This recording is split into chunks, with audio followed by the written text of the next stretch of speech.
We're recording, and I'm going to teach you how to use the Illustrator pen tool, because there's not a whole lot of tutorials online that teach you how to use the Illustrator pen tool or in the proper manner. And we're going to be really fast because I talk really fast. I'm going to try to talk really fast. Anyways, let's get going.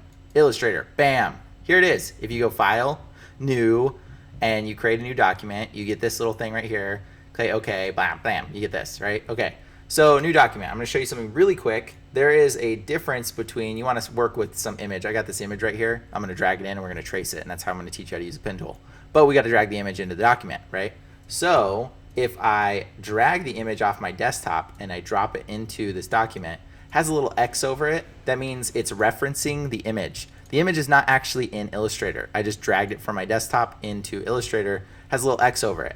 So if I was to save this file and open it on another computer, it would not be there. The image would be gone because the other computer would not have the path directed to this image where it's referencing the image, right? So now there's another way you can place images in here. It's with place. You go File, Place, and then I'm going to go to my desktop. Where is it at? Desktop. Or you can just drag the image off of your desktop here and then click it and select, click Place. Okay, so now the image is placed in here. If you notice, this one has an X over it because I dragged it from my desktop. This one has no X over it because it went File, Place. Now this drastically increased the file size of the document, because this is now an image that's pixel based, that's raster pixel based, saved inside of the Illustrator file, whereas this is just referencing the raster image. Sorry, I'm getting so ahead of myself. Anyways, so this is not actually in the document. This increased the document size, you know, by whatever size that image actually is. Doesn't matter how you do it. Either way works. I'm going to go ahead and delete this one, and we're just going to off this placed file, just because we don't have that X in the way to get in the way of what we're doing. It does not matter when you're working in Illustrator if you're on the artboard. Here's the artboard. Notice our artwork's a lot bigger than the artboard. I don't want to make it smaller. I can make it smaller, but I don't feel like doing it. I'm going to move it over to the side. You work all the way over in the art space, all the way over here. The artboard is only when you want to print something, or when you want something to be sent off to print or sent off of your printer, then you use the artboard. Other than that, I don't even touch the artboards. I don't even work in the artboards. All good Illustrator people don't even mess with the artboards. So ignore that artboard space, pretty much. Just create your artwork in the empty nothingness over here. And I have the same drawing, which I actually created in vector over here, which I'll show you later. Because I'm not going to trace it all the way, because that would take way too long. But I'm going to show you how to trace this. Okay, first things first. Grab your image, press Control-2 or Apple-2. That will lock the image. Okay, the image is now locked. I can't do it. I can't touch it. I can't select it. Control-Alt-2 will unlock the image. You can also go Objects and then Lock right here. Selection. Boom. Now the image is locked. You can create a new layer and then put this image on a new layer and then lock the old layer and then work on the new layer, and now we can turn that layer off or on, whatever. You can do that method. That's a horrible practice. Don't do that, because you never really are going to be working on multiple layers. In fact, you don't use layers in Illustrator very often at all. Layers are very bad in Illustrator because every object and everything you create in Illustrator by default is its own layer. So you actually don't need layers. It's not like Photoshop. Everybody's so used to Photoshop and they get in Illustrator and like, layer everything. No, it screws you up really bad, and then you can't do your effects right, and you can't combine shapes right, and it has a bunch of other problems. So you always work in one layer in Illustrator. And you just lock things individually with Apple-2 or Objects Lock, right? So this guy's been locked. Apple-Alt-2, I'll unlock him. You can move him around, lock him, Apple-2, okay? We can't move him. You know what, Apple-Alt-2, we're actually going to draw first. Or we want to use the pen tool. This is what this tutorial is about, is how to use the pen tool, right? So we want to make it so we can see the pen tool. So I'm actually going to go to Transparency tablet up at the top right, and I'm going to turn down this guy's transparency just slightly so we can see our line work on him. I don't know, down to 30 is good enough. Okay, and then I can go ahead and lock him. So now he's like faintly there. It's an image that we're tracing. By the way, I drew this image, so no copyrights. Yeah. All right, so I'm going to go ahead and start tracing this. The first thing you want to do when you're starting to use the pen tool and you're trying to trace something, by the way, I'm zooming in and out a whole lot. I'm pressing Alt and I'm using the mouse wheel. That zooms me in and out. If you just use the mouse wheel without Alt, it does this. If you hold Shift, it does this. If you hold the space bar and click and drag, it does this. So anyways, you're like, might get seasick with all my zooming. I apologize. I'll try to zoom less. Anyways, let's start over. You want to find a good pointy spot where the lines are, you know, coming to a point, like right here on this corner piece here. That's where we're going to start. And basically what you do is you're going to look at this curve that we're about to draw. Actually, let's go this way. We're going to go this way instead. You're going to look at this curve and you're going to say, this looks like a solid curve. And what you want to do is you want to imagine the end point, which it looks like it's a pretty even curve all the way. And so the end point's going to be here, right? But you don't want to go all the way to the end point. You can, when you're an advanced pen user, yes, you do go all the way to the end point. But as a beginner, you want to imagine the mid of this. And you want to go, okay, right there is about the mid. And you want to click once and drag. And you want to make the arc for this guy halfway like that. You want to make that arc. Don't worry about the left side because it's going to happen naturally. And then click and end it. And so it by default, let's give it a line so that we can see what we did. It by default created the other half of that arc. So same with this. Here's this whole arc right here. I'm going to look for the midpoint, which is like right here. I'm going to create that arc with that half, and then I'm going to end it. I was a little off. Control Z. There we go. Okay. So now I've created an arc and an arc, right? So the way the pen tool works is it looks for midpoints and then endpoints. So that's also the endpoint, which is the start of my next arc. This looks like an arc here, and then a straight line, and then an arc.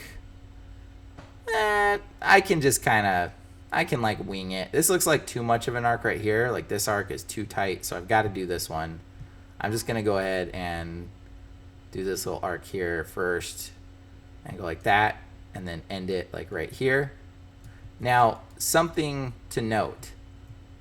Whenever you end it, the next line I make is going to have some kind of sharp point on it, right? So you never want to just end a line unless you're going into a crevice or into like a crack space like that, or into some spot that's sharp. And let me see if I can show you with my video what I mean by that. All things, nothing has sharp points on it. Nothing has sharp points on it. Everything is rounded. Like my hand is round, the joints of my fingers are round. The only time you see sharp points is when another object is crossing over another object. Okay, so now that my two fingers are crossing over the other object, the V's between my fingers, that's going to be a sharp point. Okay, see how my fingers are actually, this finger is in front of this finger now? That right there would be a sharp point. So anytime two objects are crossing over each other like this, you see sharp points would be right here, right here, right here, and right here, right? Anytime you see points being crossed over, you can see sharp points. But if there's no points being crossed over, then everything has sort of an organic flow to it. Even if it's got a sharp corner, like my elbow here is a sharp corner, right? Well, it's actually not, and it's going to be round almost always until my skin folds over. Yeah, you like that. No, I'm just kidding. Until my skin folds over and there's like this crack right here. Now you'll see a sharp point because my skin's actually folding over onto my other skin or whatever. And so then there will be a sharp point there. So that's how the sharp point, that's how you determine if something should ever have a sharp point or a round point. And mostly everything is going to have a round point. That's just the way organic things are and is. Okay, so I shouldn't end this point with a sharp point because if I was to go over here and draw the next point, you know, even if I got it like really close, there's going to be some kind of kink. You see how there's a little bit of a kink there? That's going to be a problem, okay? So never just end on lines that aren't in corner. In corners, you can end on sharp points, but on a line, never end them on sharp points. You always want to drag them out just a little bit, like that. I'm going to drag this guy out just a little bit. Now, when you're creating these points for dragging out, there's probably a lot of confusion on that one. So I'm going to Control Z what I've done here. And we'll get back to where we're at. But when I click this first point, right here, bam, This next point, people are always curious, like, how do I create my line? Does my line need to go like this? Or does it go like, is that close? That's good, right? That's good. And then this, and you're like, oh, what's going on? My line looks all weird and horrible looking and ugly. Oh my gosh. Yeah, because it's done wrong. So what you need to do, is click your point. Your next point, once you find your midpoint, the two crosshairs, you see how there's like two crosshairs on this thing, need to both be on the same side of the line. You never have one crosshair on the inside of the shape and one crosshair on the outside of the shape like it is over here. Like you never see how one line is on the inside and one's on the outside. They will, all the crosshair things, when you drag them out, should both be on the same side of the arc. It doesn't matter which way the arc's going, unless you're making an S, and in which case it's tricky, but you don't actually need to do it. Pretty much all the time, your arcs are going to be on both sides of the same line. Does that make sense? You get that over? Yeah, okay, sweet. All right. And then click your next point. And then here, they're both going to be on the gray inside of the line. So they're not going to be like this or like this, because that's bad. They're both going to be right here on the gray. It looks like they look really close, but if one's off like that, your line's going to look all weird and wonky when I click the next point. So that doesn't look good. So they both got to be on the same spot of the line. Okay. Bam, bam. Now, you get those two principles of lines and joints and where sharp points go and how they both need to be on the same point of the curve. We go ahead and find the midpoint, and you need to practice this. So download a silhouette or something and practice tracing the silhouette with these techniques. And then we're going to draw these lines. See how this one, it's straight. So I want this line to be pretty much straight on that line. I don't want it to look like this. I don't want it to look like that. I want it to be pretty much straight. Okay? And then now I'm going to look here and I'm going to say, how is this? This is a giant curve. So I'm going to imagine the midpoint, which is like right here. And I'm going to draw this midpoint up. And I think, if I'm correct, the midpoint's going to be there. Oh, you know what? I'm a little bit off. It looks good on this half, but I'm a little bit off here.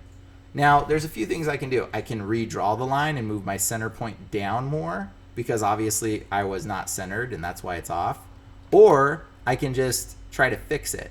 Now, with the pen tool still in hand, if I hold Alt, which is Option or Alt or the other button on a Windows machine, if you're one of those poor souls that use Windows, I'm sorry. Drag this down.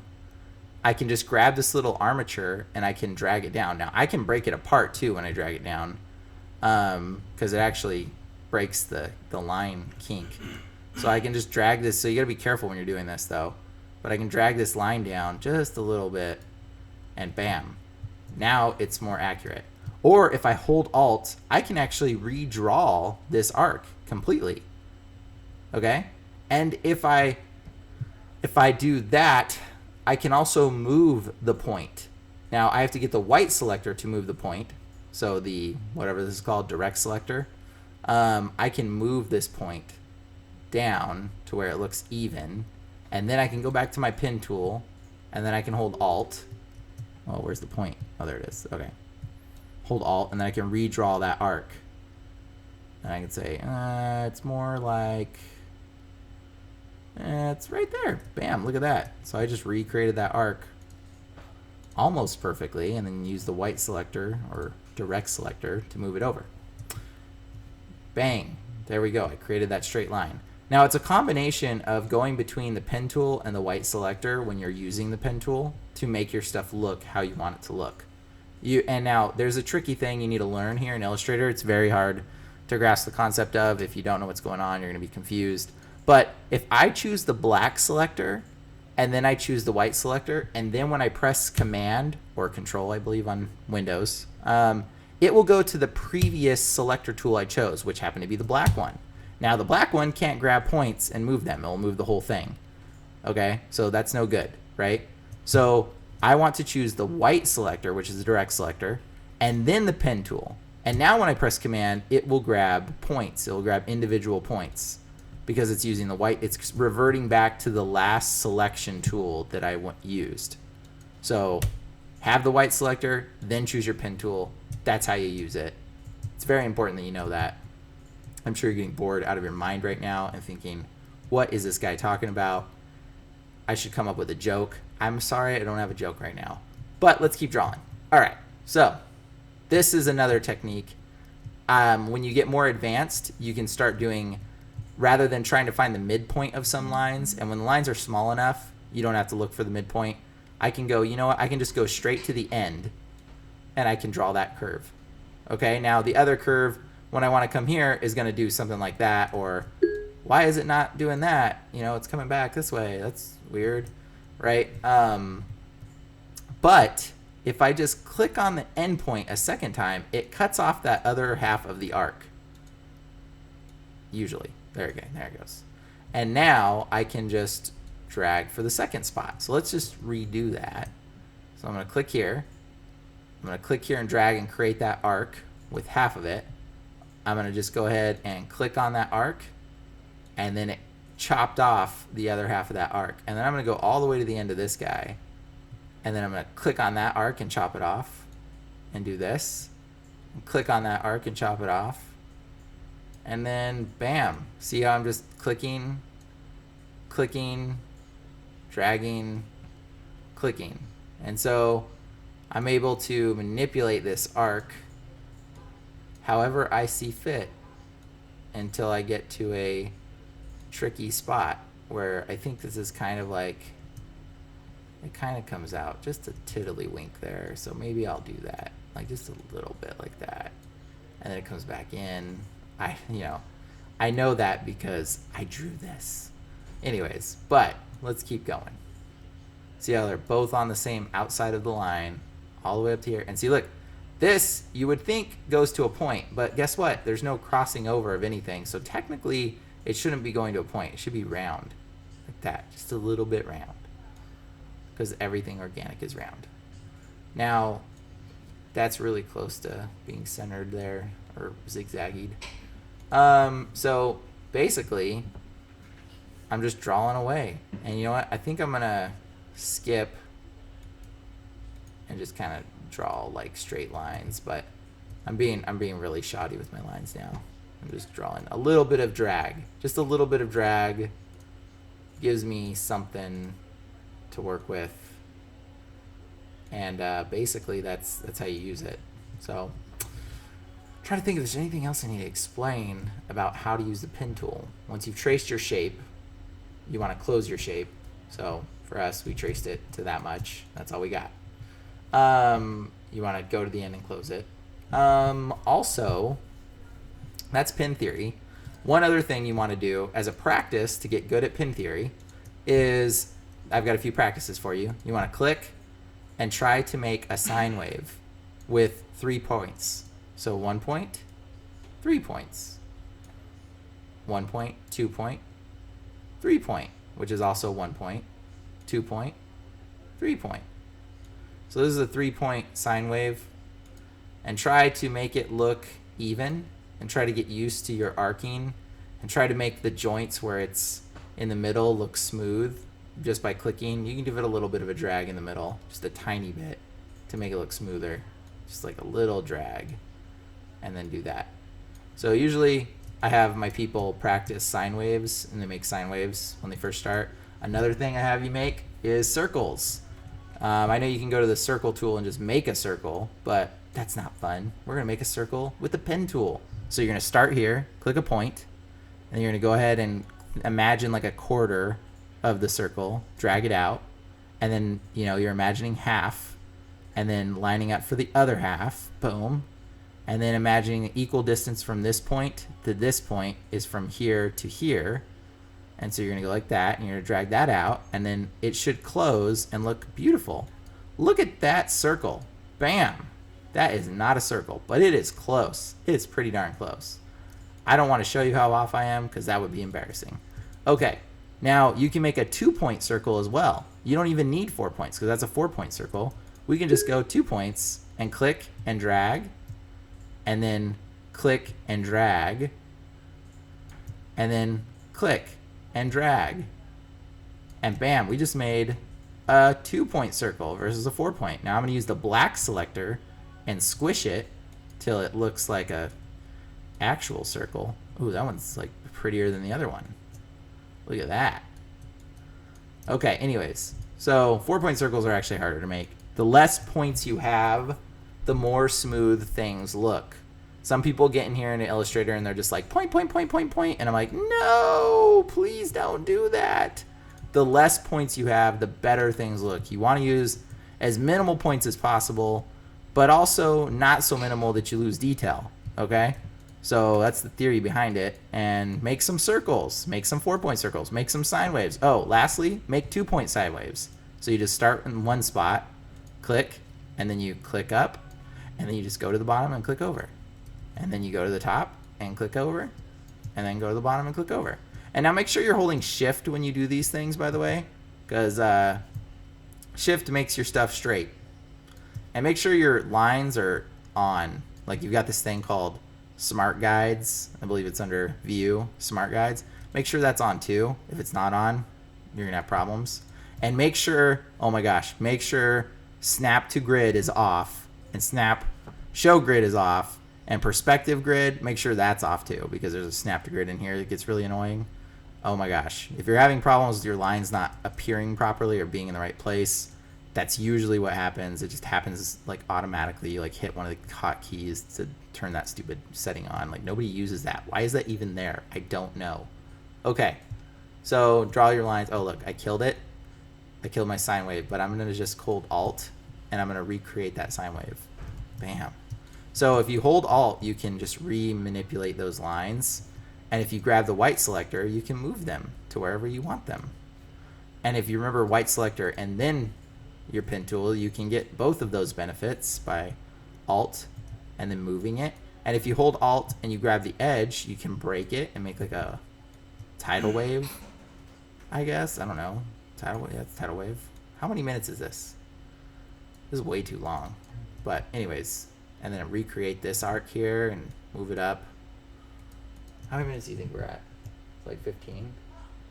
I've been talking for way too long. Anyways, so here's that. Make this stuff like that. And hopefully that is how you use the pen tool. Do you think you're confident enough to use the pen tool now? Or no? Yeah? Do you think I should explain more things? Did I miss anything? I think we're good. Pen tool, white selector. There's other options. If you hold the pen tool down, you can use pen and add a line and minus a line and then the converter line. But the convert line you get automatically just by holding Alt. You just hold Alt and it gives you that tool. And then add a line, all you do is you hover over the line where it's at and click a point, and then you've added a line. And then to delete a line, you just hover over that point and click it, and it deletes it. So pretty much all of these other tools here, useless, useless, and useless. Because if you hold Alt, you get that one, and all the other ones, you just do them by default. So there's no point in even having them. I don't even get why they have them.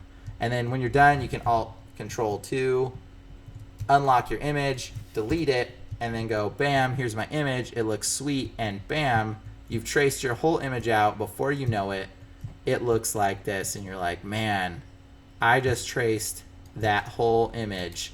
I'm a freaking artist. I can trace things. At least that's the way artists these days think it works. Tracing equals artist, right? Right. I think that's like an accurate. I think that's an accurate assumption. If you can trace stuff, you're an artist. Anyways, thank you for watching my tutorial on how to use the pen tool in Illustrator. This works for all programs, not just Illustrator 5, CS5, or this works for 6, works for everything. Works in other programs too, the Bezier curve tool, whatever you want to call it. It's a little bit different. Some of the shortcut keys are different, but for the most part, that's how you use it, and that's the theories behind it. Hope you have a great day, and yeah, use that pen tool. Awesome.